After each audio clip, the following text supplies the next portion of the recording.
All right. Good evening, everybody. I'm going to call to order this capital budget workshop of the Middletown Township Board of Supervisors. Thanks, everyone, for being here. We are going to start our meeting as we start every meeting, which was with the Pledge of Allegiance. So if you would please stand and join us.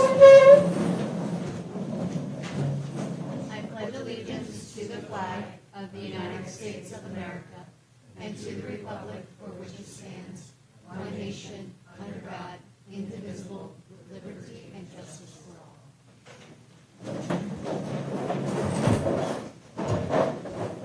Well, thanks again to my colleagues on the board, township directors and staff, members of the public who have joined us tonight. This is the first step in our annual budget process. It's a step that we instituted actually fairly recently. It wasn't something we had historically always done, but we thought it was a necessary and beneficial part of the process to have an opportunity to consider capital projects early, so that by the time we get into our budget workshops, those sessions begin in October, we've had a chance to hear directly from our directors and our staff about different capital projects that are coming up in the township. And it's a great opportunity for the board to ask questions. It's a great opportunity for the public to engage and ask questions.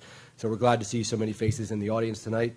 And so with that, I am going to turn things over to our township manager, Eden Ratliff, to start our presentation.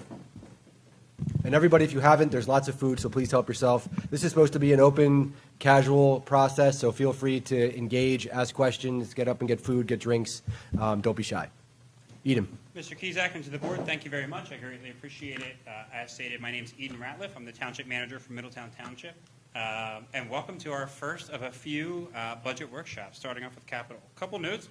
This is a publicly advertised meeting of the Board of Supervisors, so this is a legal meeting for the Board of Supervisors to deliberate, ask questions, and make decisions, so we're not proposing or asking that of them today. And secondly, the meeting is being recorded.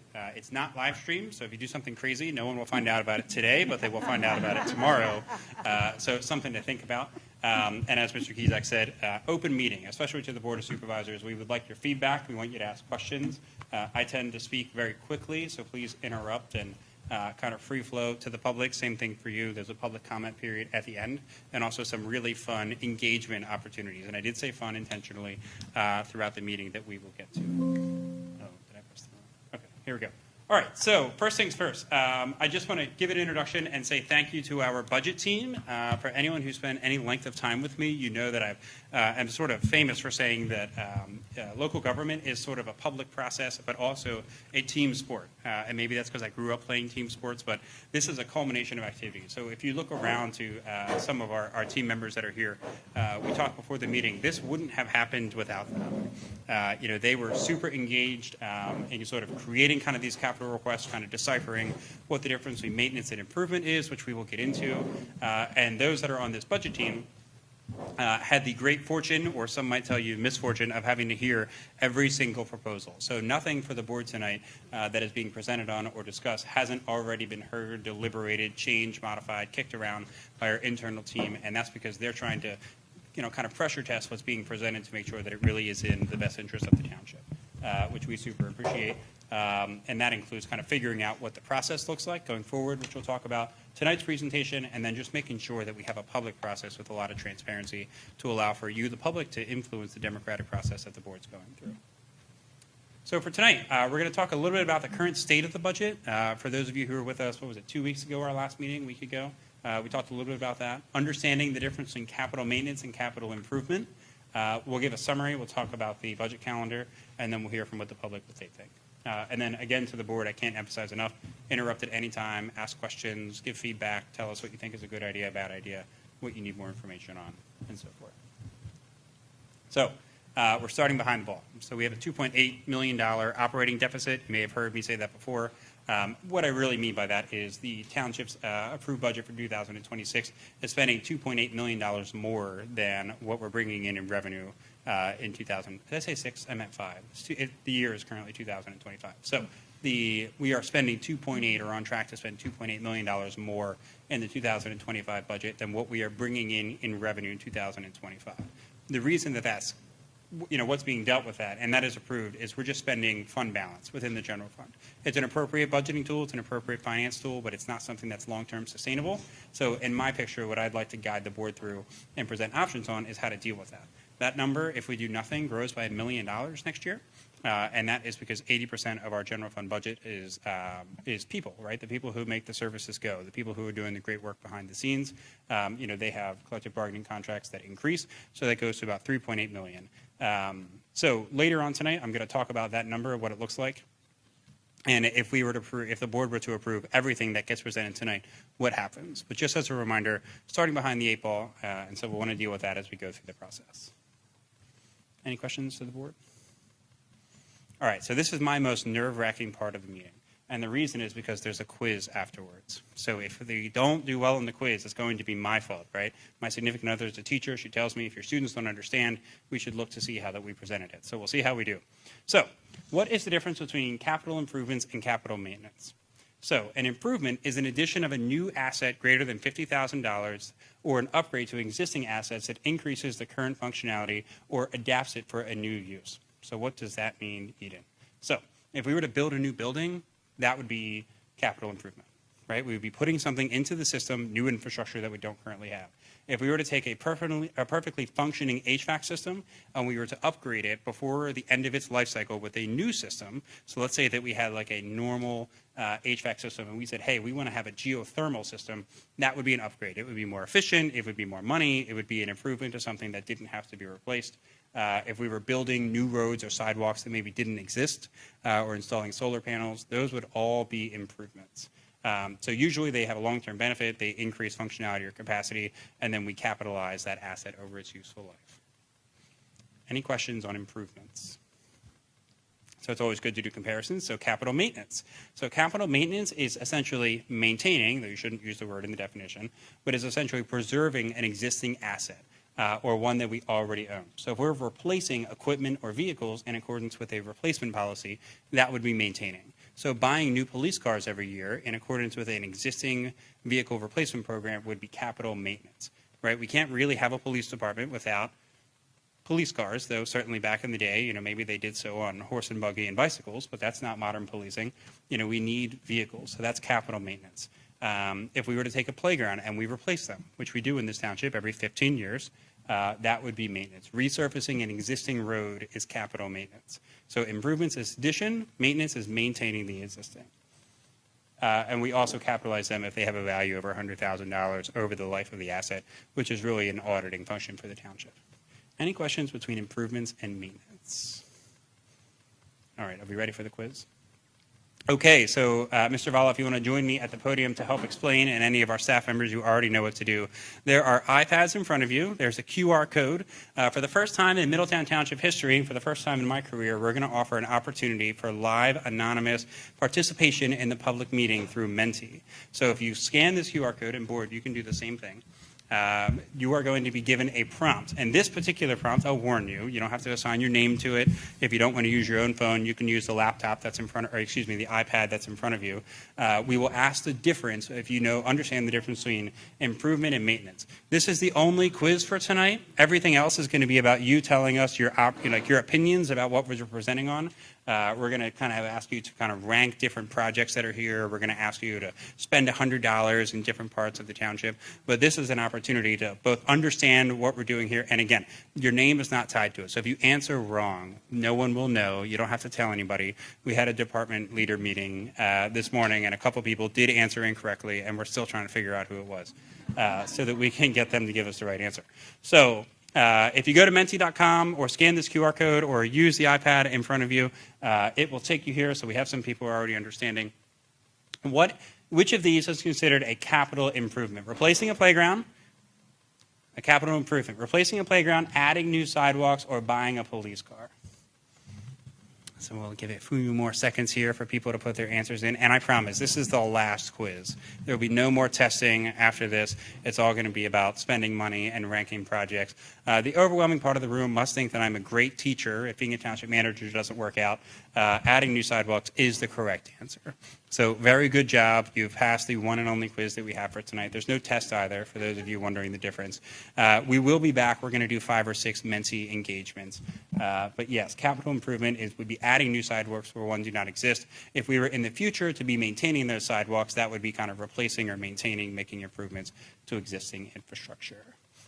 Oh, are we doing this one now? Oh, sorry, I misspoke. So if you still have your phones out or your iPads out, so before we get started, let's ask a question. If you had $100 across these priorities, how would you spend it? And I think the app gives you some different options on how you might want to spend that.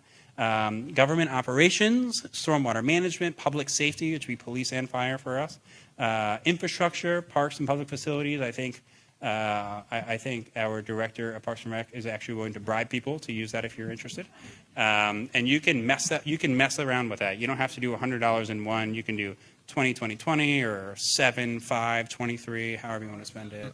There's a +10, -10. You can actually also click and type in a specific number if you want to be a little bit more specific than 10-point increments. And anyone who maybe doesn't want to share the iPad with your friends because maybe you have distinctly different opinions, we can pair you up with a staff member to spend some money if you'd like to do that. I love seeing the numbers kind of go up and down.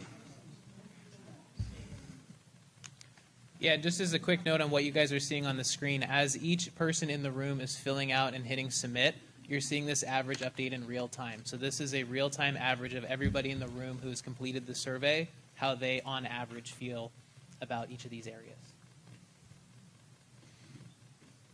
So as you can see, and I actually like the way that this played out, I was a little nervous about this one. So I think that this likely represents the diversity of the community, right? If we were to ask the 40-some thousand people that live in this community, how do you want to spend $100 across the areas?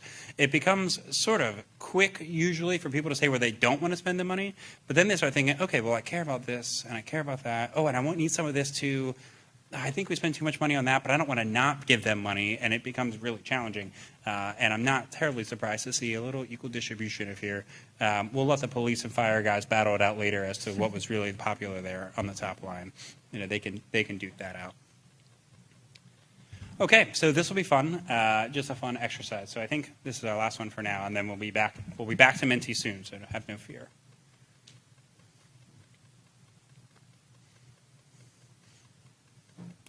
Oh, I'm just clicking the wrong clicker here. All right, great. All right, so capital maintenance. So because capital maintenance is maintaining our existing infrastructure and sort of doing the things that we need to do in order to maintain the level of service that we're providing or to maintain our infrastructure, I've taken the lead on sort of saying that these are some things that are, not to say they're not negotiable, because most things are negotiable in the budget, but these are sort of the things that if you had to split it down the middle of have to do and want to do, this is sort of the have to do. So we're going to run through this. It's not to say that it's a foregone conclusion, but it is sort of an understood part of the service level that the township is already providing, but that's not to discourage the board from asking any questions. So some big numbers here. I will warn you that they are coming. One thing that we're not presenting today is a funding plan on how to deal with all of that. As we get into the budget calendar later, you'll see when that comes up in the process. So parks and maintenance and facility repair. And oh, by the way, all the pictures that you're going to see tonight are of the township. So these are our folks doing our work, our infrastructure, our assets. These are not, Google images or something. This is Middletown. In all of its glory. Okay, so park maintenance. So Simmons Park has a resurfacing and fencing of the tennis courts. A picture is sort of worth 1,000 words here on the right-hand side. If you can't quite see that in the back, feel free to get a little closer. Kind of hard to play tennis when you've got major cracks going through. That's going to need to be resurfaced. Our Parks Department has a playground replacement program. Every 15 years, they plan to replace a playground. Right down the street, if you make a right outside of out of this parking lot, you'll see Lions Park on the left. So if you're curious what a park looks like or a playground looks like, 15 years later, it looks like that. And in my opinion, it needs to be replaced. So next up on the list is a $100,000 replacement for Detective Jones Memorial Park. We have some recycling containers and then security enhancement, which I think the board has heard about previously in public meetings, but that are happening for $50,000 and $30,000. And then netting on the fields at Twin Oaks Park for $53,000. If you live near Twin Oaks Parks and you have buckets of baseballs, kind of in your garage that are coming from there, you'll understand why that netting needs to be replaced. Any questions from the board? So facility repairs, this number is larger than what I would expect to see year over year. And just jumping ahead, it's because of the roof and gutter repairs for $1.1 million. This is the township building. I think we have a tile. Did we bring the tile? Mr. Valla brought a tile. So every time we have a rainstorm, we redirect our very capable staff to be deploying buckets throughout the building because we have like this kind of stuff happening. That was a relatively recent storm. It kind of pours out in front. The roof needs to be replaced. It's needed to be replaced for a long time. So that's bloating this number, $1.7 million in facility repairs. As we think about 5-year or multi-year capital planning, we're not going to be buying $1 million roofs every year. So theoretically, we would be funding that over multiple years to be prepared for that. But that's why this number is so high. Is there a question? Yes, I see that you said have a community center and maybe a restroom improvement. What about the senior center?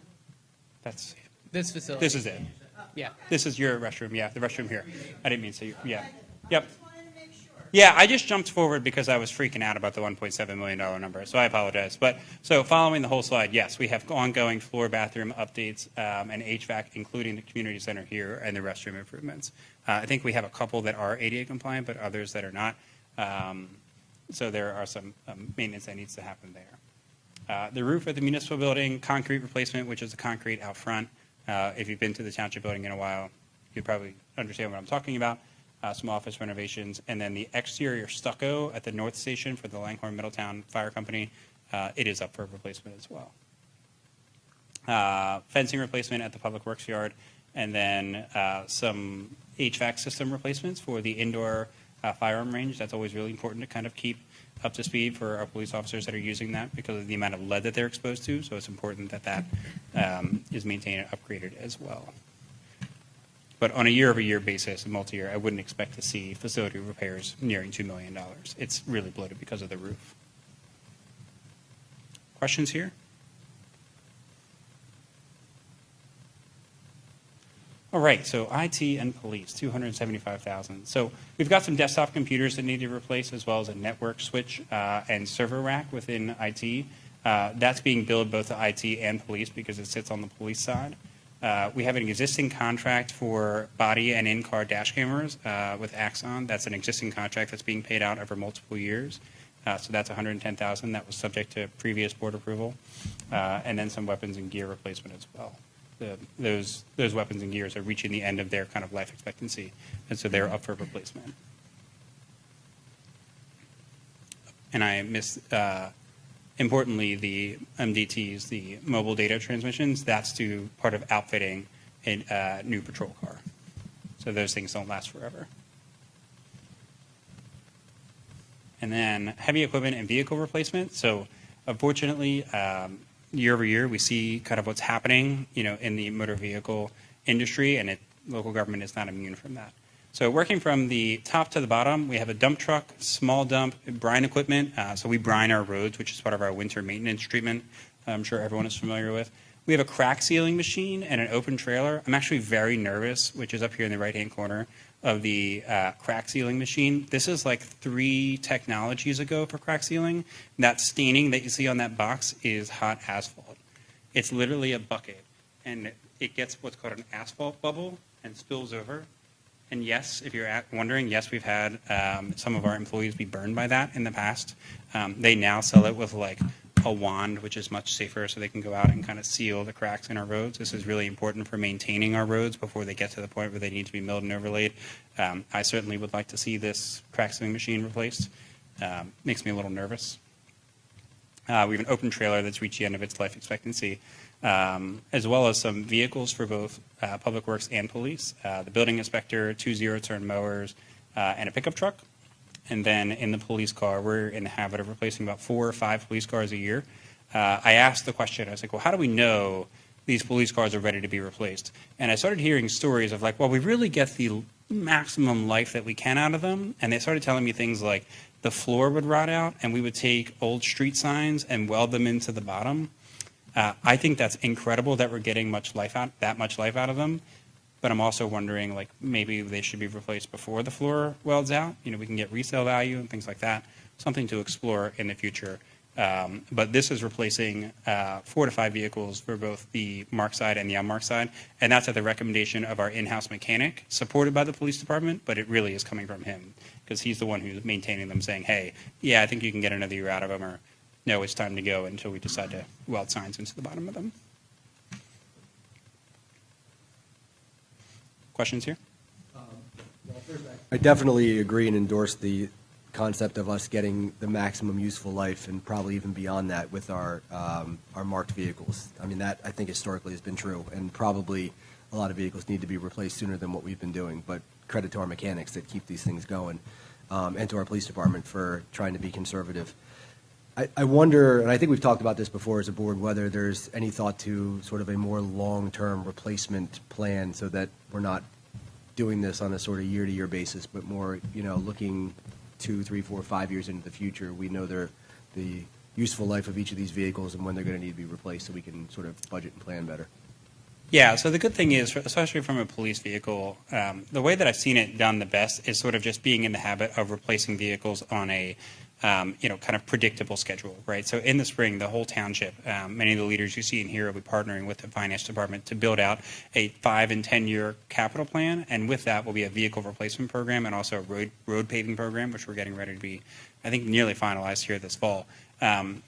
When you get good at it and you figure out, okay, this is how often we're using cars, this is how long they last, this is how much we can maintain them, you sort of just budget for it, and you can make a flat contribution to the vehicle replacement program, a flat contribution to the capital maintenance, and ultimately the capital plan, so that all just sort of happens, right? I mean, I've seen systems work where we're like buying fire trucks because we know that this fire truck is going to reach its life expectancy, and we knew that when we ordered the last one, and it just happens, and it's funded, in that plan. Same thing with police cars.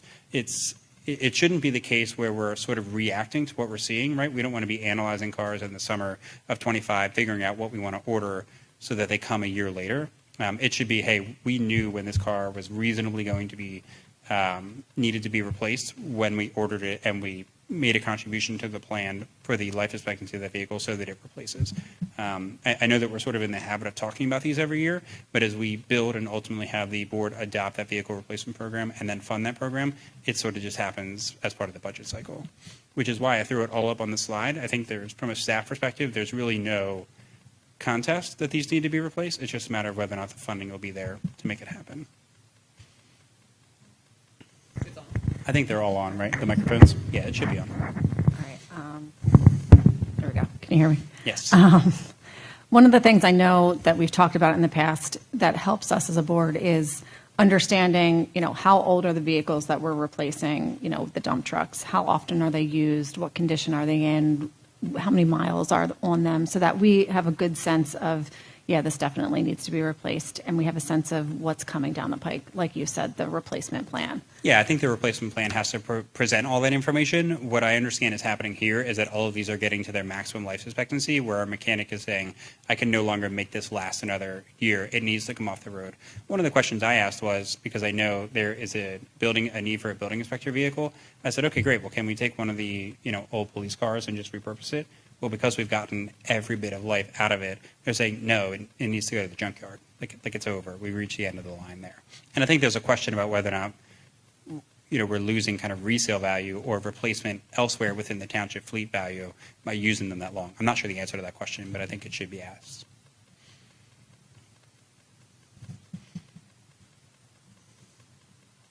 Other questions? Great. So roads and stormwater. So these are some maintenance items. So we've got a traffic signal mast arm that needs to be replaced at Trenton and Durham. I understand that it's rotting through and sort of needs to be replaced there. And that comes with a preemption replacement device. Nick, did you want to speak to any of these? For the mast arm replacement, that is another maintenance item. You guys own all of the traffic signals in the township, including the ones on state roads. PennDOT has mandated that mast arms that are old and outdated or potentially at the brink of failure need to be replaced. We've had several that have been replaced through the development process, but this is one, even though it's at a state road intersection, it is one that is due to be upgraded. So the paving program, I think, is also something not different than the vehicle replacement program that is worth diving into. Currently, the township's paving about $500,000 in paving a year. We actually have the 2 roads, which equals about 1 mile of paving that will start in 2 weeks from now. We just got word on that today. What concerns me about $500,000 in paving is that we have about 160 miles of roads that we're responsible for, which, if you do the math, $500,000 for a mile of road, 160 miles, it's going to take us a long time to mill and overlay these roads.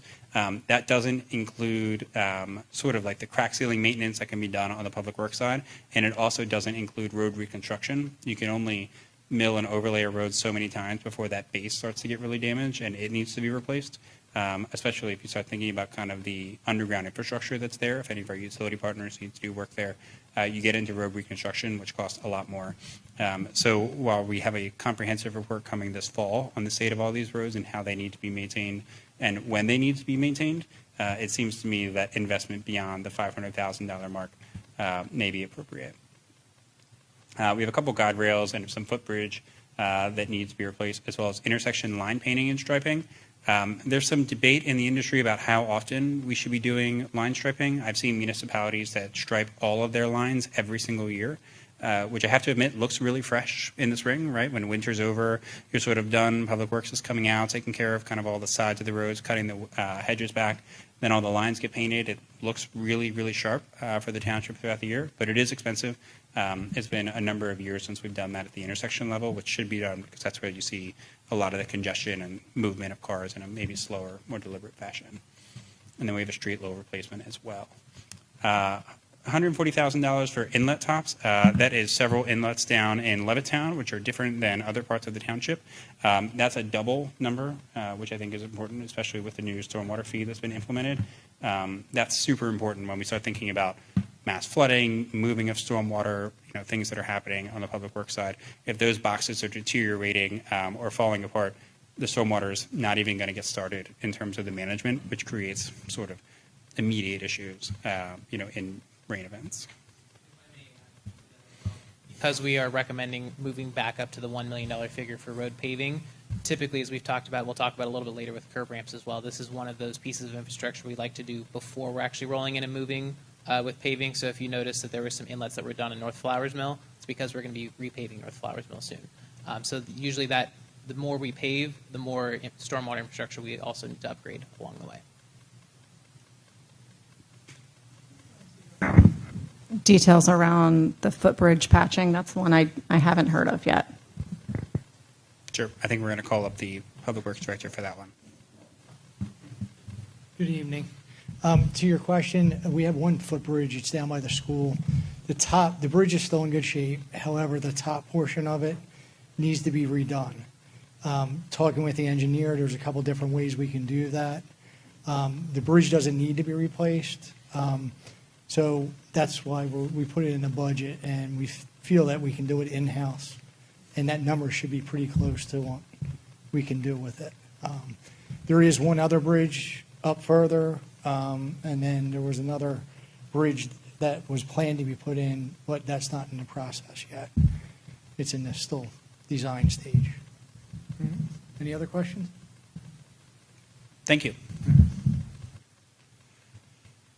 So, the maintenance summary, how did we do? So if the board chooses to fund all of this, which is not necessarily going to happen, right, being realistic about it, right, there's decision points in here. But you remember that 2.9 number I showed you earlier? So now we're at 4.9 just on maintenance. So ideally, in a long-term kind of capital planning perspective, we would see all of these things coming, right? We would have that 10-year plan that I talked about, that 5-year plan, and the finance department would say, okay, well, in order to fund all this, here's the annual contribution that needs to be made. So, that's comfortable with the board, that's comfortable kind of with the revenue plan in order to fund all that, so that when you get to year one, you start saying, yes, we can still afford that, yes, we still agree it needs to happen, yes, that's in for year one, or maybe we're going to push this back another year and go from there. It feels like sticker shock now because we're not doing that, right? Because we're not funding the capital plan. So as we look at all these things from a maintenance perspective, without having even figured out the improvement section, it feels like a degree of sticker shock. So there's going to have to be a plan presented from the team to the Board of Supervisors to figure out how this gets dealt with, and what that looks like both in the immediate term, the short term, and the long term.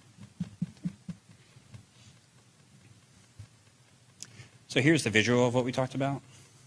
I think we're missing a couple names there. Is it possible to?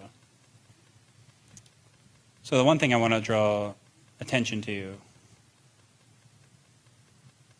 so up here is where all the other labels are. Not sure what happened there. But the one thing I want to draw attention to is that the facilities repair is sort of unintentionally bloated because of the $1.1 million roof.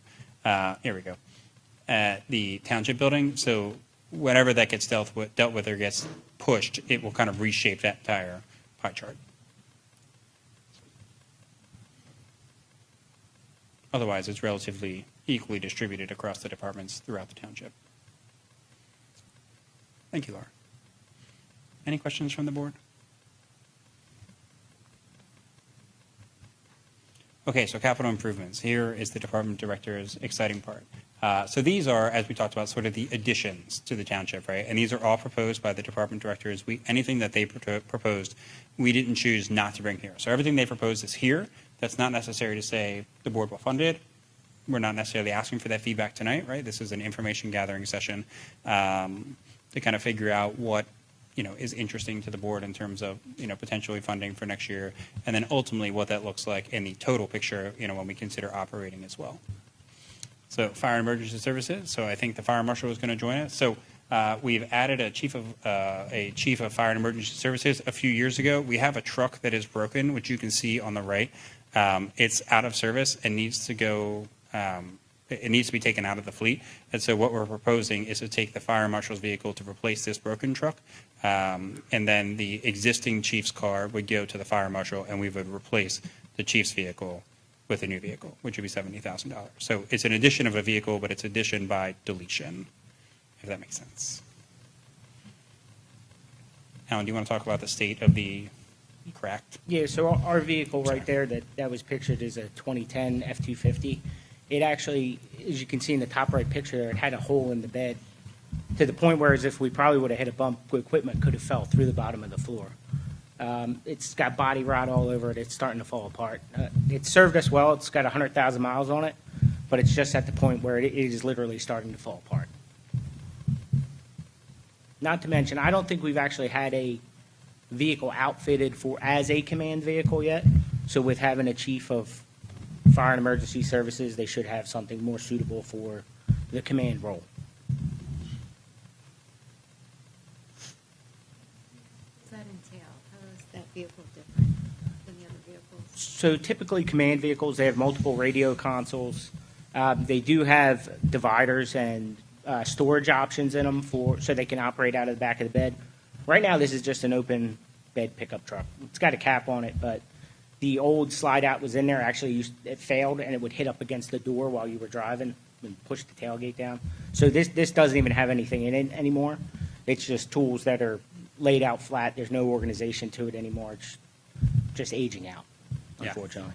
The 70,000, that would be, sorry, so the 70,000, that price is including it fully? It should be upfitted completely and ready to go, yes.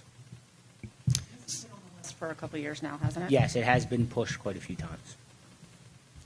Commanding an emergency incident is sort of like coaching a major sporting event. It's not nearly as fun, right? You don't want to be in the emergency incident, but there's a lot of moving parts, a lot of different things that are coming at you, and they have infrastructure within those vehicles in order to do that because they have to get themselves there. They're bringing all of that infrastructure with them, and they run with it. So this exists on the police side in different ways as well. So it's actually still being used as the on-call, secondary on-call vehicle. So it's being Yeah, used. this vehicle's in service. It shouldn't be, but it is. You said in the back, things are in there, they're not organized. Does that take away from the efficiency and the efficacy of addressing emergencies? So typically in the back of the vehicle, they're laid out, like in my vehicle as an investigation vehicle, there's tools and compartments. It has organization to it. I would say it definitely affects efficiency on a fire ground or for the ability for somebody to run an incident, yes. Questions here? Okay. Thank you. All right, so information technology, we'll invite Chad up. I think he's somewhere. Oh, here we go. All right, so there's some needs for software both within police and within finance. So I think we're going to ask the chief and the finance director, whatever order they want to go in, to speak to that, as well as a broadcast system. So Laura, you reached the podium first, so would you like to talk about your software needs? Sure. So right now, our budget is prepared in Excel with lots of formulas and hard-coded numbers, and it's very easy to make mistakes and not have accurate figures. So we'd like to investigate purchasing a budget software so that everything is easier to update year after year. We can run scenarios and make sure that we have an accurate, good budget for you every year.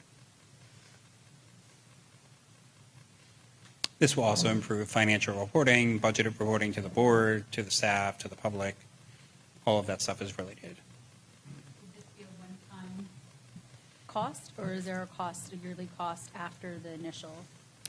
This is for the first year, which would include implementation and the first year of a service fee. There would be a software license every year after that, probably around $20,000. Into a specific software system that you're looking at? I've looked at one right now, but there are other options out there, so this was just to get an initial quote to kind of have a number to go off of. So we would be demoing different softwares. I know I've used 4 or 5, at different places, have demoed probably more, double that. So there's a lot of options. So, part of that process, if the board chooses to fund this, it's not going to be January 1, pull the trigger on a software, right? There eventually, it's a team that gets involved, IT is involved, what makes sense for the organization, what's the needs analysis. You do an RFP, you present that, to the different consultants, you got to try it out. You go to their customers who's actually using that software, see it in real time, and, it becomes a pretty big project pretty quickly. I don't think I need that. Does it have the capability of finding, waste within the budget and identifying that? Does it find holes? Are there software programs that do that? I'm not saying, I'm saying, does it bring those things or elucidate those things so that you can see them? I'm sure that there are options out there. The one that I looked at did not highlight waste options. But when you have a more organized tool to look at the costs and you can see what the increase is year over year or what you're actually spending, how much the true personnel cost is, it allows you to have better visibility into where you might be wasting or spending extra funds. There's also efficiency gains with the team that's using the software, right? I mean, the fact that we're building a, budget that's tens of millions of dollars in Excel brings me a lot of concern. I think there's opportunities for errors there, but I think there's, constant kind of, proofing and double checking and verifying the work that you've done. Well, that's time that they're spending that could be placed elsewhere. Okay, records management software, Chief. It's all you. Thank you. Good evening, Board. So I'm going to speak very briefly about upgrading our records management software. We currently use a system called Cody, which we went to in 2018. The current system that we use, which is Cody Desktop, is going to expire in 2029. So we have to look at an option to change our records management software. Cody has a new system coming out called Pathfinder. So there would be a cost in changing to that. My proposal for a new records management system is not to stay with Cody. It hasn't been the most user-friendly system since we've had it. We have had tremendous success with the Axon dash and body cameras. Axon now has a records management system that integrates seamlessly with the cameras. Ben Salem just integrated it in their department. Lower Marion and Montgomery County is the next department that's going to integrate it. I would like us to explore the option of going to Axon. It will be a bit more costly than Cody. I put $300,000 up there. I actually have no idea what it's going to cost, so I figured I would go maximum. I don't think it's going to be that much for us to implement it. I'm just in the beginning stages of talking to Axon to see if they will even allow us to go to their software, because right now they will only give their software to departments of 100 or more. So we would be the first department nationwide of under 100 officers that they would go with. So we're not even in the stages of talking about what the actual cost would be. There would be an initial upfront cost. That is always to migrate data over from the existing records management system to the new one. And then there is the recurring annual cost. We pay that already with Cody. It's about $40,000 a year. It's about $35,000 for Cody and then $5,000 to integrate the state track system, which is our e-ticketing. I don't know what Axon's annual recurring cost would be. In looking at Ben Salem, it would probably be a bit higher than we are paying for Cody right now. So I definitely would explore the possibility of grant funding for that. We did actually get Cody at the time through an RDA grant. The RDA paid for the entire system. In 2018, Cody's initial cost to us was $140,000 to migrate the data over. So the 300 is my best guess as to what Axon will cost us until I actually get their approval that they would use us as a department or allow us as a department to obtain their software. I don't know exactly what the cost parameters would be, and that's a long-term project. Even if they gave us the green light now, we probably will be looking, to propose it back to you at the very earliest, like late 26, and this could very well be something that may not even take place until 27. So there's a lot of time to consider it. It's just a proposal that I wanted to get in there for this year because I think it's a good move for our department. No more, it's not server-based like our current system is. It's cloud-based. The integration with our body and dash cameras, which have been excellent. Axon's a tremendous company. I think would be a great upgrade for our department. Much more user-friendly, and just a better quality product, I believe, in terms of records management for our department. So, any questions? 2018 isn't that long of a life cycle Right. for this. What is the normal, would you say? It really depends. We had used our previous records management system for about almost 20 years, maybe 19 years. They were bought out, so they were going to go out of business, so we kind of had to switch. Cody is not going out of business, but the system that we currently use is going to expire. It has an end of life of 2029, so our choice is switch to Pathfinder, which is their system. There's not as much of it. There is a cost to that, though, actually, Ms. King, there is. I don't recommend it because a lot of the departments that have already switched are not having a good experience with it. But normal life cycle for records management can really change based on, priorities and how effective the system is for the department that's using it. Questions for the chief? Thank you. Okay, next for a broadcast system upgrade, which is a 5-year plan. And one of the things I think, while Chad takes his place here, that is important that the chief said is that moving to Axon, if that's something that the board chooses to do at a certain point, to a fully cloud-based system, that's something we're looking at for the entirety of the township long-term. We're not really diving into that tonight, but that's sort of out there. Moving away from servers is the direction that a lot of municipalities are going. And just one thing I would like to add about software in general. Nowadays, you don't own the software. Everybody wants to charge a yearly fee. They like to hold the data. It's a new way of doing business.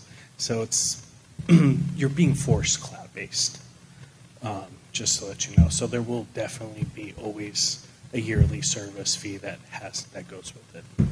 But talking about the broadcast system, so I've been talking with 3 different companies, and ultimately I figured out the best round number is $30,000 a year for the next 5 years. And ultimately the goal is to automate and simplify the system. Technology has changed a lot, especially with broadcast systems and stuff, that we don't necessarily need as much equipment as we have now to do a board of supervisors meetings and stuff. What I would like to see is a push of a button that doesn't require myself or David or anybody for certain meetings that we do, where the technology, the camera will pick up the voice and automatically zoom into that, record everything, and go live. So it's going to be interesting. It's a lot to learn, but I think with what we have and within the next 5 years, we can move to somewhat of automating some of our meetings. Will that improve the sound quality and, sort of audio processing in the township meeting room? The board room? So one thing we are looking at is mics with speakers built into them. I believe that will happen this year. And we're also looking at replacing moving the speakers around, maybe not getting new speakers, because you have speakers that face right in front of you, and that sound goes right over the mics. It just causes a lot of feedback. So we do have a lot of audio programming that needs to be done as well, but I believe that can be handled with this year's budget. I know that just putting on a public meeting of the Board of Supervisors with all the broadcast technology is expensive. Do you know what it costs to broadcast a typical Board of Supervisors meeting, what that expense is for the township? I don't have the slightest clue. We could look at that and figure that But out. Would this figure that out for idea, you. though, that you're talking about, would that potentially reduce some of that overhead cost that we incur with every meeting if you don't? Oh, yeah. Okay. Yes. The idea is to eliminate equipment while adding equipment that can do more than one thing, right? For example, we do have certain cameras right now that can pick up audio and automatically do the recording for us, but we're not utilizing those features. So there will be cost savings down the road, yes, for sure. But how much does this cost totally to, I would have to sit down and try to put some numbers together and figure that out for you all. Do we, This would also facilitate the ability to televise additional meetings besides the Board of Supervisors. I know that's been a conversation point in the past. That would reduce the need for additional staffing and the ability to kind of automate that process. yeah, I mean, that's exactly one of the reasons I brought that up. It's been something we've talked about a lot. I mean, even moving from 2 meetings a month to 1 meeting a month, part of the thought process behind that is cost, because it's expensive to put on a public meeting. And I know people have been asking for having televised planning commission, zoning hearing board, and cost is always one of the factors that sometimes makes it prohibitive. Do we track at all the numbers of residents who participate in our meetings virtually or watch them later on YouTube or some other, on the township's website or some other way? Just curious if that's We're not- increased. So I know for a fact, like Zoom-wise, we don't really have people coming on there, but we do average about 20 people on YouTube watching the videos. And we don't have the ability for anybody who's using the cable channels. The cable providers do not have the infrastructure available to us to monitor in real-time viewership. Yeah, so that's One one of thing the- we don't know. One of the things that we're trying to do, and we actually tried to do it tonight, and I would say that we were relatively successful, is trying to drive, people to our meetings, right? I mean, there's an element of, local government sort of putting themselves out there, sort of marketing their meetings. Hey, we're doing this. Hey, this is a public meeting. I think one of our team members earlier this week got a call maybe last week, got a call, and they said, hey, that capital, I can go to that? That's a public meeting, the capital budget meeting? We're like, yeah, please come. Like, we want you to be there. There's going to be food and, lots of good information. So I think there's more that we can do to try to get people to participate, and allowing for a broadcast option where they can stream it, really just adds to that. Yeah, but to add the ability for like building and zoning and planning commission meetings to automate that, wouldn't cost us extra money once we get there within the 5 years. It'll be just a push of a button, Yeah. right? So, all right. Great, thank you.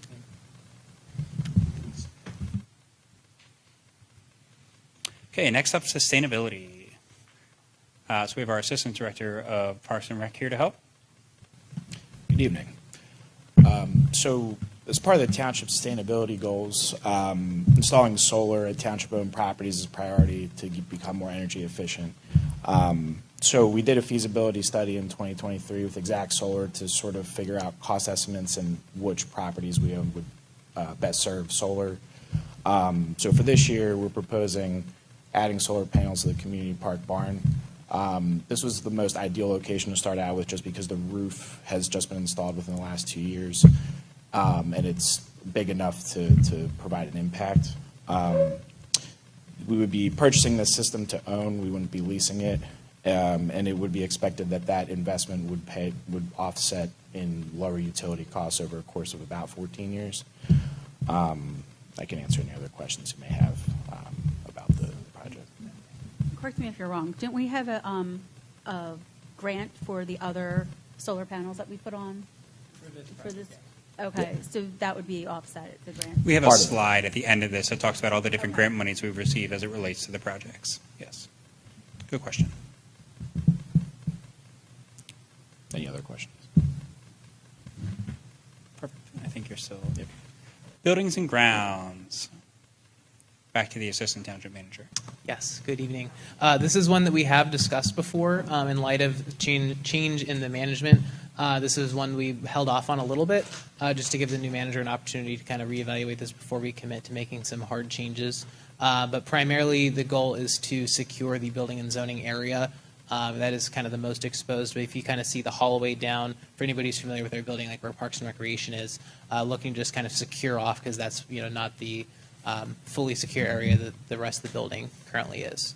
Yeah, so candidly, you can walk into the township building, make a right, walk down the hallway, and meet some of our team members who are working hard at their desk and sit right down there with them, and all of a sudden you're in the same office, hopefully working on the same thing and not some sort of other occurrence. So kind of awkward, certainly an opportunity. There are stories, unfortunately, of some awkward, uncomfortable encounters that our team has had. So, there's different options here, but, looking for feedback from the board about whether or not funding to make some enhancements here is appropriate.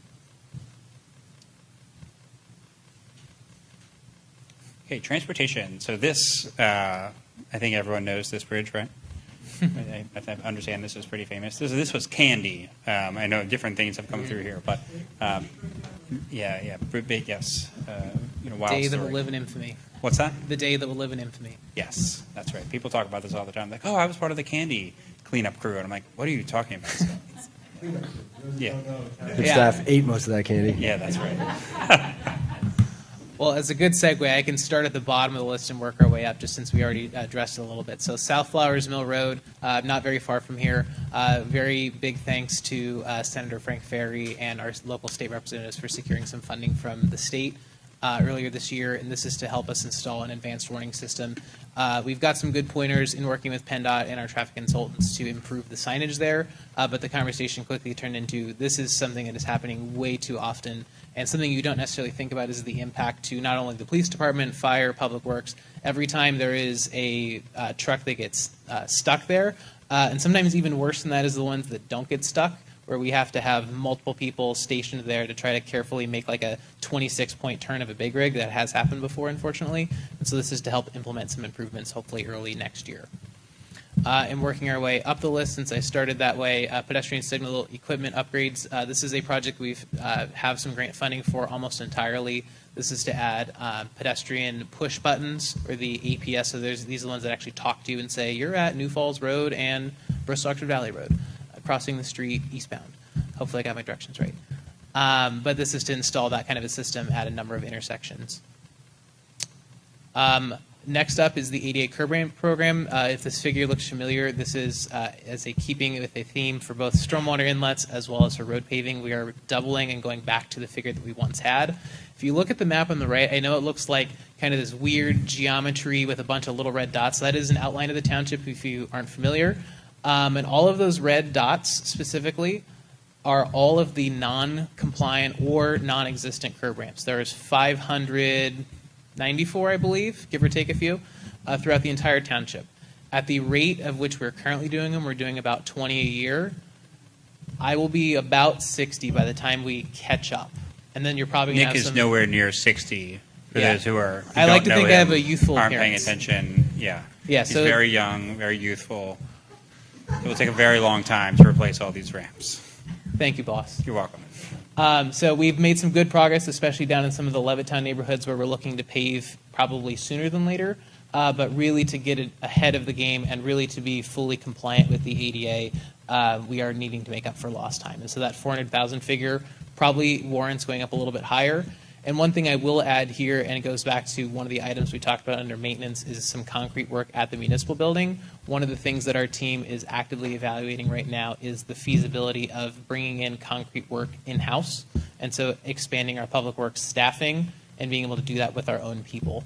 And so we don't have a definite answer on that yet. We do expect these numbers to be reflective of the total number of improvements both at our building and curb ramps, but the means by which we accomplish that is to be determined. So just to add a little bit of color to that, but I think that's excellently put. The township, whether or not it's in 2026 or after that, as we sort of figure out how all these pieces get put into play, we need to be thinking about ADA ramp replacement with the paving program, right? So you sort of want to replace, that needs to happen. That's law, right, in Pennsylvania with the ADA law, right? So anywhere we're going to pave, they need to get new ramps. But in order to make a dent into the 540 non-compliant ramps, which doesn't include, by the way, any ramps that are going to deteriorate year over year, there needs to be a separate project to go out and replace those ramps and maintain them in order to make progress on the total number. So it's both with paving and then ramps all by themselves, they need to be replaced. Absolutely. And finishing the top of the list is. Question? Just to be Yeah, clarified. of course. You're going to do an analysis to see if in-house would save money over time. It's already And- underway, okay. yes. I think we're presenting that analysis and an in-house paving crew analysis with the operations budget in a few weeks. Yeah, so we'll be talking about that a little bit more in October, I think, when we have that scheduled. Yeah, I know, it's one of the things that we've talked about and, we've said at meetings, that it's cost so much that we are able to do so little every year. It's $9,000 a ramp and $1,500 in engineering bills on top of that. Right. It's challenging. So finding alternatives is excellent. The last item on the list is at the very top, since I went out of order. This is a school zone improvement project. Again, this is something that we've talked about for a little bit. The next step is to appoint a project consultant. That is a requirement specifically of this grant, and we do expect that to be coming to the board as a decision point later this year, with the expected implementation of this project happening next year. We did approach the school district, I believe earlier this spring, looking to partner with them financially on this, and they said, hey, we're having kind of a bit of a hard budget year too, so would love to, but unfortunately we can't. And so fortunately there is $300,000 of grant funding in hand for this, but anything over that would be on the township. We expect about $200,000 net. Schools or just certain schools? That is for all of the schools in Middletown Township. Okay. And I believe that includes, there's kind of like a shared schools on Signal, because I think some of the Trenton Road, kind of the ones in Highland Park, and forgive me my names, the schools in there. Schweitzer and Sandburg. Thank you, Schweitzer and Sandburg. I believe those schools are right across from one of the Catholic schools in town, and so that is part of kind of that joint system. So it's public and private schools in the township. Okay, great, because I know, are we working with the school district to understand, I know they just regionalized Court Creek Elementary and closed Pearlbuck. I don't know if they have anything else on the horizon, so I wouldn't want to spend money on an intersection, and that school is closed in 5-10 years.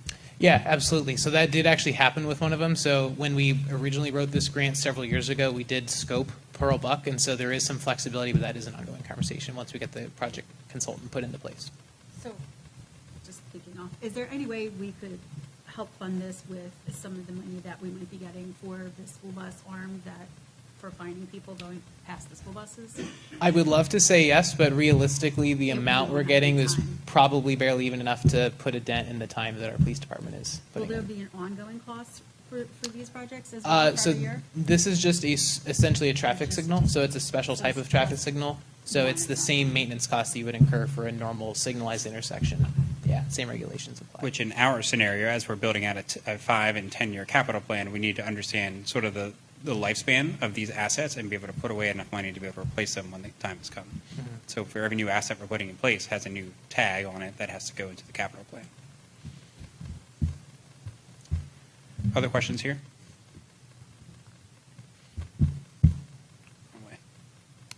Okay, Public Works. Welcome back to the podium. So Public Works site improvements, I understand this has been a project that's been years in the making. Good evening once again. As you can see, the building, it's up on the screen, is our old Public Works building. It was built in the 50s. It's not adequate anymore. The size of the bays, each one of those doors, you would think I would have like 3 or 4 trucks. There's 1 truck in each bay. It cannot hold 2 trucks. And it becomes crucial in the wintertime, actually, to have the trucks ready for snow plowing and stuff like that. The heater does not work in that building right now. Last year, we actually did something to make heat during the day, and I don't want to get into it. And also, the roof leaks also. There's multiple things. We looked at doing a reno on it. It's not feasible to do that. It's feasible to actually knock it down and start from scratch. The 400,000 that's on there would be for design phase to get everything, hopefully this year, if it was approved, and get set up for the following year to actually spend the money to do the building itself. If you guys remember that we did the fuel tanks, that was one project. We did the salt barn in the brine area. That was another project that you guys did, granted the money to do. This is like the final phase kind of our building. Additional to that, our new building, or not, our newer building where the garage and the office is, there would be some things added onto that to try to make some room for the employees and a multi-purpose room and stuff like that. So like if there's like a training room, if you want to bring in Yeah. an outside trainer, Yeah. like there's really not room for our team members to kind of have that specialized training Correct. in-house because we don't have a place big enough to house these departments. The other thing you see on there is a sweeper. The sweeper is due to be replaced. It's 24 years old now. So that was put in last year for this year, obviously. And the excavator is trying to plan ahead a little bit. It's one of the pieces of machinery we don't have. I do rent it. I do rent it at times. But if we're going to look at doing ramps and some other work, and doing more storm drain work, it would come in handy to have that piece of equipment. It would make it a little bit more feasible to do the job in a timely fashion, is what it comes down to.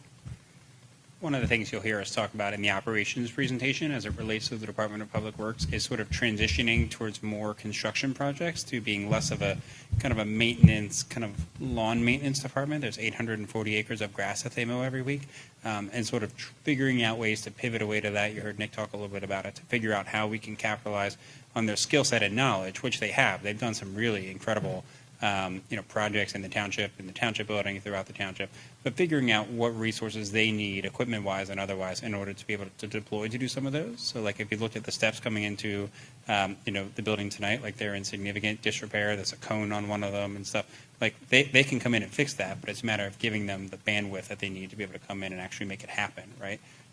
Every time that I've talked to Eric and said, hey, is there something you can do? Can you replace this roof here? Can you do that? Can you do this, internal, project? He's like, well, yeah, we absolutely have the skill sets to do it, but the time is sort of the problem. So we're sort of exploring some of that. Talk about a new department to handle the in-house concrete work. Would this be a part of that budget, or this is going to be separate, or would that find a way into that part? So that analysis is trying to figure out the totality of resources they need, both people and equipment, in order to make that happen. I don't think we're expecting any other major capital requests within that analysis. It's more so the people side, Okay. to be able to figure that out. So they have equipment that they don't, hope you don't mind me saying this, even necessarily have the time to be able to use because they're focused on so many other things. So it's figuring out sort of what sort of strategic realignment we might be able to have to be able to gain some efficiencies.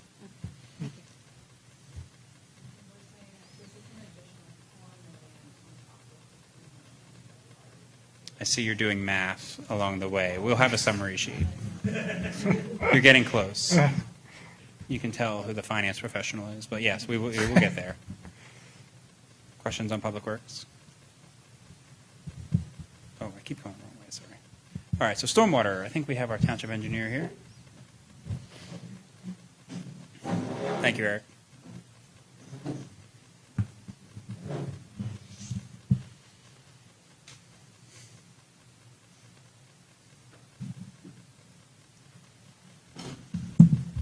Welcome.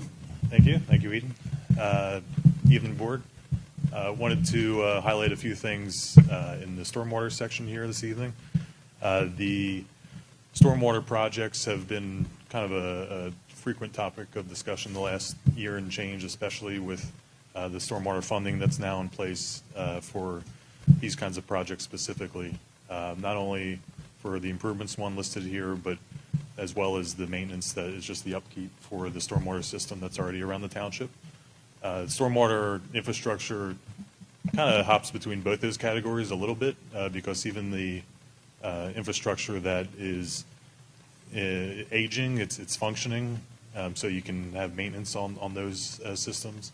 There's a lot of areas of the township, just with time and with the change in storms and things like that we see that just are inadequate as far as the sizing and capacity that they might have, which leads to some areas that have flooding issues that are a little more common than some decades ago.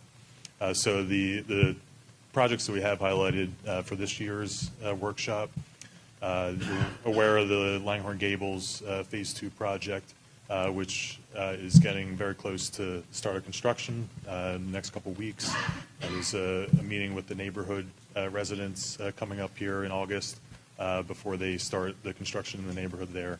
That is one, because of the size of that project, that's expected to go into 2026, which is why it's shown kind of continuing from this year going into next. The other one there is Rita Avenue, which is the picture that you see, really showing the immediate need to replace that one. That is the single road that goes to the homes that are up the road there. You can see the disrepair. That's the condition that is definitely needed of repairing that culvert. That's one that had a little bit of a long permit process, but that's all complete at this point. Looking to have that before you for a recommendation after it's bid out this fall. Most likely at the October meeting is when it would be before the board for a recommendation for that contract. That is one as well, with it coming into the fall, it would most likely continue into 2026.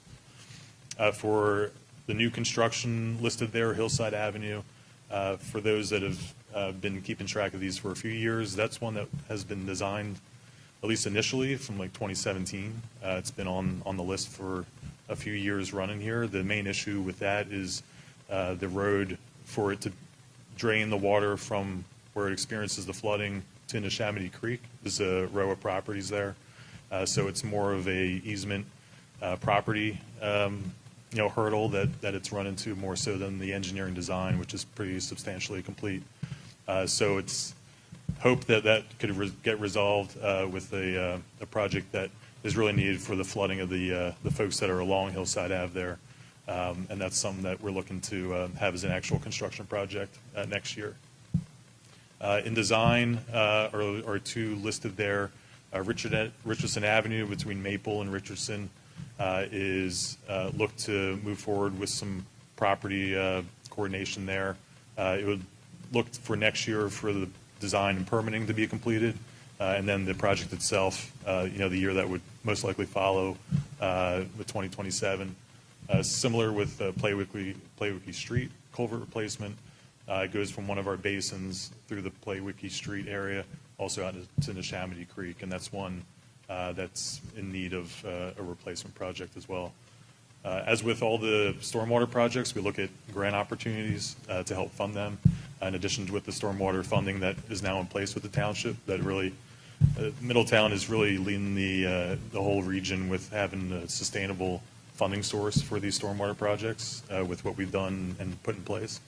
But on top of that, the grant funding that's out there, especially if we can plan ahead a bit, we can look at grant opportunities to have that hopefully awarded and in place this coming year, and then the construction that would be in the year that follows would be less of a hit on the overall funding of it.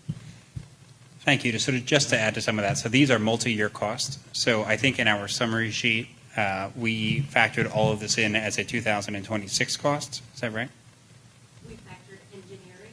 Engineering. Design in 2026. Okay. With construction in 2027. Gotcha. So the construction costs in the summary slide you're going to see are not factored in because they are multi-year. Mm-hmm. But what we're not doing is figuring out how to fund all of this next year, right? That's going to be in a future meeting. But just keep in the back of your mind as you pay that stormwater fee that this is what that's really about, that we're not necessarily needing general fund tax dollars to fund all of this. So just to put a point of emphasis there. That's a great point. And the MS4, which always comes up, the annual program that we have, the permit cycle ends in 2027. With the permit cycle, what that means is the reduction goals and requirements that the DEP has, they encourage the municipalities to hit those goals in those 5-year cycles, which is where you'll see some of the stream bank restoration projects that might come up, the grant funding that we go after for some of those projects. That's really hitting those goals for not just the reduction of pollutants in the waterways, but it really improves the embankments, which helps with flooding situations and just how the water is able to move throughout the township so it doesn't cause issues in different neighborhoods.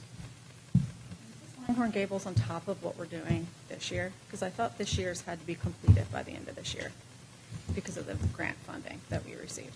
The grant funding is still valid for the project going into next year as well. It is? Yeah. Okay. So I think overall, the entire project needs to be completely wrapped up.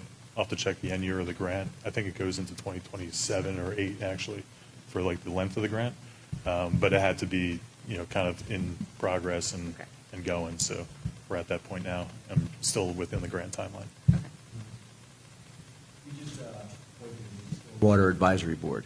And Yes. so to what extent will they be involved in, I guess, consideration or planning of these projects? Or I think part of what they have been charged with is looking at the township as a whole and helping to prioritize projects moving forward. So what role will they have to play in stormwater? Yes. So in an ideal scenario, they would be in the audience saying, we reviewed all of this and we have pressure tested this and we endorse what's here. I think the problem is we have a lot of things happening at the same time. We have a stormwater advisory committee, we have a budget capital meeting that has to happen, budget development, a new township manager, all that's sort of happening at once. And we're of course bound by the end of the year to have some of this figured out.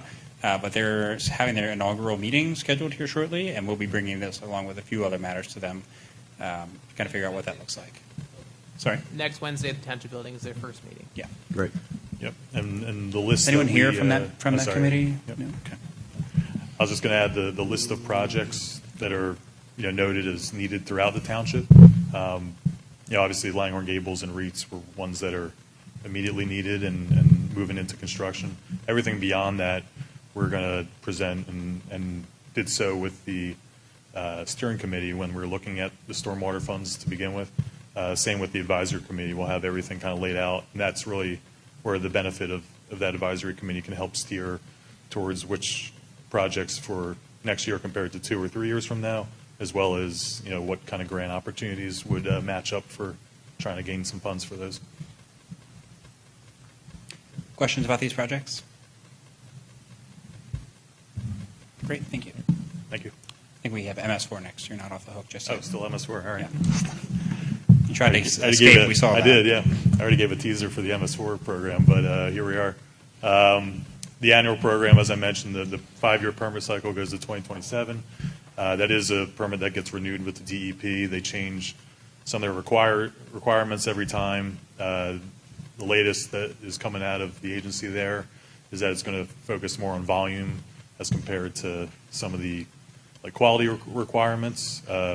That is in line with the projects that we're looking at, the stream bank restorations, the infrastructure improvements for capacity. So I mentioned some of those stream bank projects.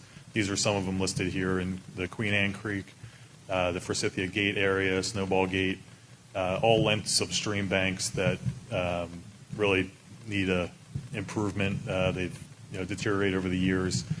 So these are some initial estimates for construction costs, and then the design of those stream bank restorations and the permitting averages about 10% of the project cost that you typically see. So for those who don't know, MS4 stands for the Municipal Separate Storm Sewer System. So it's a state-administered program that is required by the EPA under the Clean Water Act, which was, of course, signed into federal law many years ago. So when you look at these projects, you sort of want to figure out what's the greatest bang for your buck, and stream restoration is it. Right, it's well understood in Pennsylvania that the more stream restoration you can do to try to achieve your sediment reduction requirements in your TMDL permit is the most efficient use of that dollar and also the most environmentally kind of impactful type of projects you can do. Absolutely, yeah. And final thing to mention for the MS4, besides the projects that come out of it, the other elements that are part of the program, you have the public education, the outreach, in line with a lot of the public involvement that we want to try to have for just projects across the board. It has the efforts to minimize how much pollutants and things are seeping into the stormwater and vice versa, stormwater that might seep into the sanitary system that goes to treatment plants that could overwhelm those systems as well. So it's an overall, like I mentioned before, kind of a maintenance / improvement effort over the years of the permit cycle that we have. The example I use is if you ever go to a storm drain inlet and you see sort of the little sticker or magnet or sign there that says this drain drains to a stream, right? Have you seen these around out in the world, right? Maybe if you get nodding yeses, this drain goes to a stream somewhere. That's an MS4 project. You're educating the public, like, don't put your motor oil down here. This is going to wind up in a public waterway. Great. I think you're off the hook here. All right, thank you All very right, much. thanks. So maintenance summary, so how much money did we spend, right? So it was $4.9 million. That's sort of what we saw on maintenance earlier, right? That's the facility repairs, park maintenance, heavy equipment, vehicle replacement. That was all kind of the first part of the presentation. So how did we do on improvement? I think there was some math going on here behind the dais, another 4.7. So that was sort of what we saw in terms of if we funded everything that the team asked for, which is probably not going to happen, but that's sort of what the impact would look like. So to break this down in a couple different ways, you see in the bottom right here, the combined total is $9.6 million. That's not all general fund, right? We did note that there's kind of stormwater in there. There's some fire fund in there. There's also some grants in there, which I think the next slide is going to talk grants. Here's another slide. This is telling the same thing. It's getting you that 9.6 number to maintain what we have and to make some additions to it as well. And now we are back to another public engagement opportunity. So before we get to grants. Before we get to grants, sorry. Yes. So whip out your phones or grab your tablets again. And we would love everybody in the room, except for the staff. We know how the staff feels. But everybody in the room who's a member of the public You know tonight. how they feel because they helped make this presentation. Yeah, and they also got to take the quiz earlier today. But if you have not yet already, please join menti.com. You can scan the QR code there, or you should be able to access it from your device you were on earlier. We'd love everybody in the room to participate on this. And if you need a device, because maybe you don't have your own or you're not sure how to do this, if you raise your hand, one of our township team members will join you and help you do this, either on their own phone or on yours. And again, it's all anonymous. We don't know what anyone says here. We really want to make sure your voice is heard, so we would love everyone to do their own if possible. But this is personally my favorite question of the night. So there's multiple projects here, not everything you've heard, but some of them. We want you to rate these on a scale from 1 to 10. So each project is its own scale. You're not necessarily comparing one to another. But if you've heard of all of the different demands or needs of our infrastructure tonight, we want to know what you think about it. So there's no right or wrong answers. It's completely opinion and most importantly, completely anonymous. And you're going to see these averages update in real time as more folks from around the room complete it.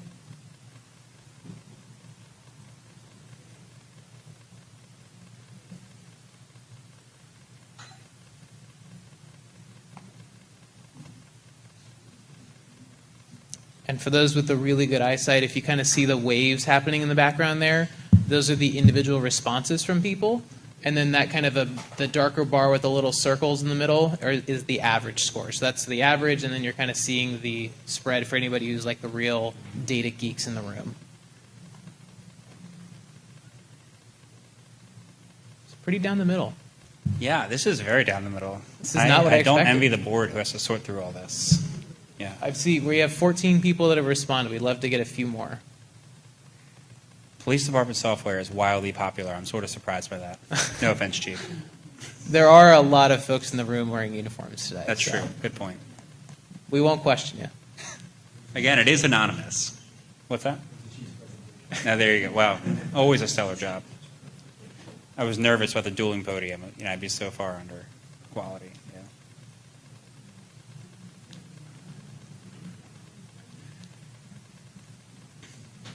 The excavator is gaining some speed here. I see. That's good. That's probably a commitment to future projects, right? Doing a little bit more in the construction. Yeah, we'll take that to heart. Good. Anybody still working on it? It's okay if you are. All right, that's pretty good. Board, can you guys get a chance to digest all that? So we should have said this in the beginning, but what the audience can't see, the board has a television in front of them, so they can see exactly what you guys see. So they're This is just to gauge kind of a temperature of the room of how folks are feeling about it. This is not binding decisions, of course, but just to kind of help you get a sense of what the room feels. So I think we have another question, right? Yes, so Another there is one more activity? question. It's not Not going to be off up the on the hook yet. screen. We have another one. But there is going to. This is a free response, and as we wrap up tonight's presentation, we would love to hear from you. What questions do you still have after tonight? So what are some questions that, as we roll out the rest of our budget process, especially into October when we really crank up the temperature, what are some questions that you have today that we can answer then? So you're going to see a prompt come up on your phone if you haven't already.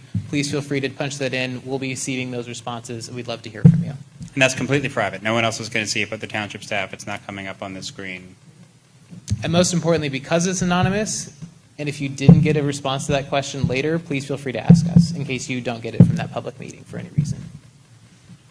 So transitioning back to our presentation with grant funding, so you did see the big 9.7 number, I believe. So we are looking to kind of chip away at that block. So that's kind of the worst case scenario.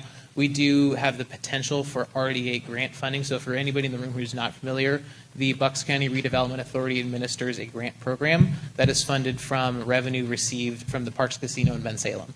And so that grant is specifically for select municipalities in Lower Bucks. We are one of them, fortunately. This has been a consistent funder of some emergency service vehicles and infrastructure repairs and kind of some related things to that. These are a handful of projects we're recommending to the board to apply for this year. This is currently a recommendation. You will have a chance to review and authorize application formally at your meeting in a couple weeks on September 8th, as you normally do. But these are kind of grouped categories, typically things we put in for police vehicles, public works, the record software that we did previously, and improvements to the North Station. You might also be seeing some requests from the fire companies or EMS squad in September as well. So one of the concerns I have here, so this is great. I think having access to RDA, the fact that this is made available is incredible and really fortunate for the community. But one of the problems with applying for police vehicles, the way that the vehicle replacement program works now is we essentially wait for our mechanic to tell the chief, hey, like these cars are at the end of the line, not even one more year, it needs to be done. So we say, okay, so we bring it to the board and the board says, great, apply for RDA, we'll fund the balance, that's all well and good. We get some money. Some years I think they funded it in full. Some years it's a partial funding. Well, that award comes at the end of the year. And what that means is, right, the chief turns around very quickly and orders those vehicles at the beginning of, in this case, would be 2026.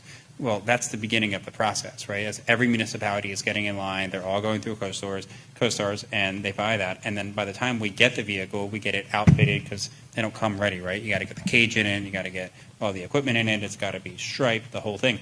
Well, by the time we get it, it's November of the next year, right? Like we're just getting ready to take possession of vehicles that were authorized for application this time last year that were ordered in January. So we're sort of like a year behind. So there's a few options to deal with that, none of which I'm proposing to figure out tonight. One is that we try to get a year ahead of ourselves, which would mean 1 year we sort of have to kind of sink our teeth into it and do double, right? That's one option. Two is we do nothing and we just live with this, which I don't think we should do.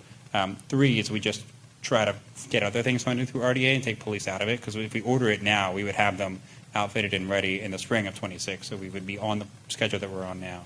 And I'm sure there's another option that we haven't thought of. But so just something to think about. You know, it's a pretty safe application option, so you don't want to necessarily turn away from it, but it is creating sort of an operational headache in the police department that we should think about.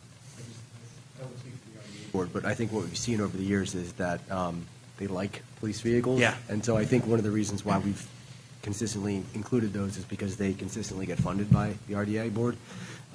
So that would be my only concern. Yeah, You know, I totally agree with I don't know that necessarily all of the other things we would be replacing those requests with would be funded with at the same level. Yeah, that makes sense. And the only reason the timing bothers me is because I understand the quality and the state of the vehicles that we're replacing. Absolutely. That's really where my concern is. Yeah. I love that they're funding it. If they want to keep funding it, that sounds great, right?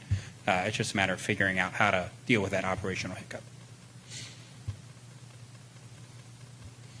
So just to kind of put a bow on the grant conversation, everything you've heard tonight, there's a little over 600,000, 661,000 specifically of grants that we already have in hand today for the projects that we are proposing for next year.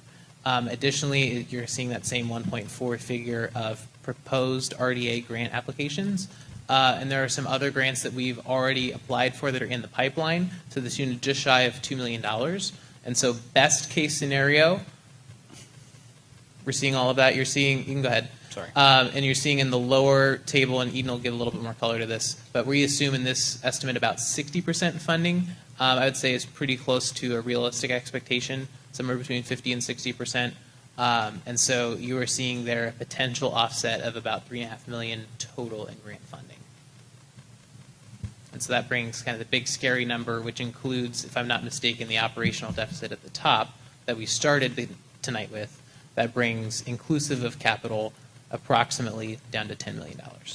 Yeah, so remember we started off with that big red number that was 2.8 million, so that's here. We added $1 million for increases, which is our year-over-year kind of average, plus everything we talked about on maintenance and capital brings you to 13 million. Take all those grants into account, you're down to about 9.9.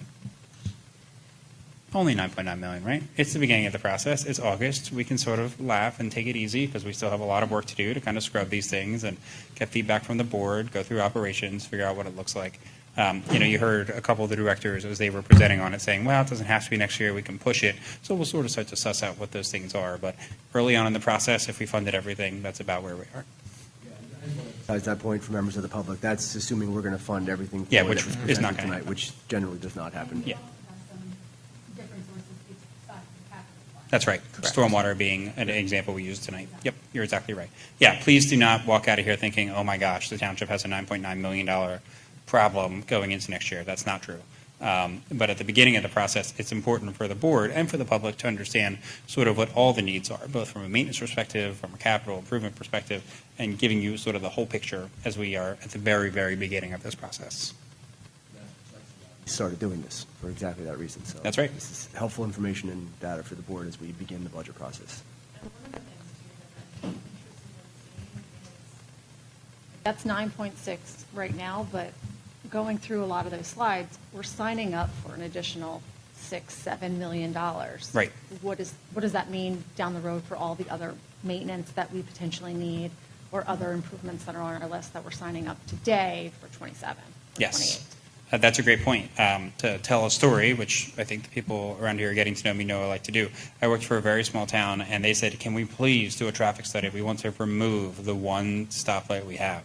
And I said, why do you want to remove the one stoplight you have? They said, Eden, do you know how much it costs to maintain that thing? Like, it's not going to last forever. We're going to have to put away money every year to eventually replace it. A stop sign's a lot cheaper.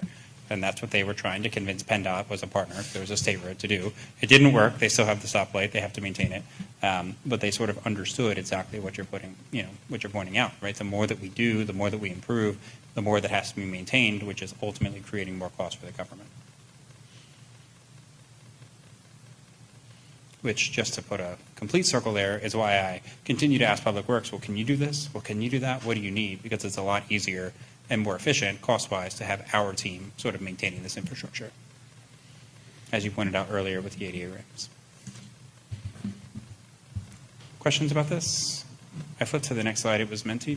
Yeah, so for anybody who didn't get a chance to ask those questions of us, you're not going to see the responses on the screen tonight, but please do feel that you should be able to fill out multiple questions. So if you haven't done that yet, please do. We'd love to hear from you. Okay, so we're nearing the end of the presentation, which is very impressive. There were 47 slides, so I'm very impressed. Any other questions from the board before we sort of wrap it up with the budget calendar? And I think public comment is on the agenda also. Meeting's being recorded, yes? Yes. So for folks who are watching it later, will they be able to participate in the Menti polls, or will it be closed by that point? It will be closed by that point, but they can certainly interact with us, and we would encourage them to come in real time Great. next time. Thanks. So the budget calendar, you heard us say this was the very beginning of the process. So this is, we are in August, so you're thinking, gosh, we're at the beginning. So the team members that are in here, especially the budget team and the department leaders, they've been working on this since the beginning of July. Its budget is sort of becoming a 12-month activity at times. So we are at the 18th, I can't believe it, of August. So next up, we'll be talking about operating budgets. We'll be talking about the RDA grant submission at the September meeting, and then October is the big month. You can see in September we've got some internal stuff going on. Our department directors are working on the operational budgets and submitting that for review. They have to go through an extensive pressure testing process with the budget team, ultimately with myself. I have to figure out what we're going to bring to the public and present on. You heard about a couple of analyses that are happening. And then October is sort of the big one, right? So we have a public meeting that's already scheduled for the board where they'll be conducting their regular monthly business on October 6th. And then after that, we'll be talking about revenue with them. So that's all the different revenue sources we have, which is quite a few, and kind of what that means, and then figuring out how to put into context some of the expenses that you're seeing here. We'll talk about capital again on the 13th, and then operating for the first time on the 20th, and then they'll be back in action in November in terms of what all that looks like. So lots of public engagement opportunities, lots of opportunities to provide feedback to the board, and I know they're willing to hear from you, of course, outside of public meetings. And then we have advertising and adoption requirements by the second-class township code. So there'll be preliminary adoption in November with final adoption scheduled for December, because there's the inspection period of 20 days that needs to be out there. This is available on the website, and if you'd like to take a picture of it, you could do that too on your phone. Okay, and that is the presentation. Thank you, Mr. Ratliff. Thank you, Mr. Valla. I want to thank all of our department directors, township staff, members of the public, my colleagues, township engineer, everybody who came tonight. This process, again, this was not something that historically we always did. It's a fairly recent addition to our budget process, and I know it's an extra evening of work and presentation from our directors and from our team. So thank you for everybody for giving us another night of your time and presenting to us. I think we've realized through the last couple of years that this is really helpful for us in understanding the capital needs of our township, and it helps us plan better. So really appreciate all the effort. And I want to thank Mr. Ratliff and Mr. Valla, Ms. Hucklebridge, anybody else who put time into putting together this incredible presentation and the opportunity for feedback. This was really, really well done, and I hope we can continue to follow this model as we move forward in the years to come. So that concludes the formal capital budget workshop portion of our meeting. Thank you, everyone, again for being here. We do have public comment, as we do for any public meeting. So are there any members of the public who would like to comment on anything? All right. We will move into other business. I'll start with Mr. Ratliff. Mr. Valla. We mentioned earlier paving on both North Flowers Mill Road and Big Oak Road. The two roads the township is paving this year is going to begin later this week. You're going to see some milling operations out there now that the lovely new roundabout is open to the public on Langhorne-Yardley Road. And then, as we also mentioned, there's going to be two meetings happening next week, both stormwater related. One is here in this building. For specifically the Langhorne Gables neighborhood, it is open to anybody interested, where we're going to be talking specifically about the improvements happening in that neighborhood. And the next Wednesday back at the Municipal Center is the inaugural Stormwater Advisory Committee meeting. 100%. Thank you. Ms. Corporal. Just want to say thank you for everybody putting your time out, to department heads to come to the meeting tonight, and for all the helpful information. I just wanted to say thank you to the public who came out. It's really nice to see a full room. And, to all of everyone involved in the budget, I live this on a daily basis in my professional life, so I know how much work it is. So thank you so much. Ms. Hannah. Just want to say thank you to everybody, for everybody who contributed tonight, and then also for everybody who came out. And please share this information with your neighbors and your friends. Make sure they go on and they find the information. I think the Mentimeters and doing those polls show us what's important to our community. And the more that we hear from you, we know how to address those issues. Thanks. And thank you. Great, thanks. And I have nothing further, so I will accept the motion to adjourn. Second? Second. We're adjourned. Thanks, everybody. Have a great night.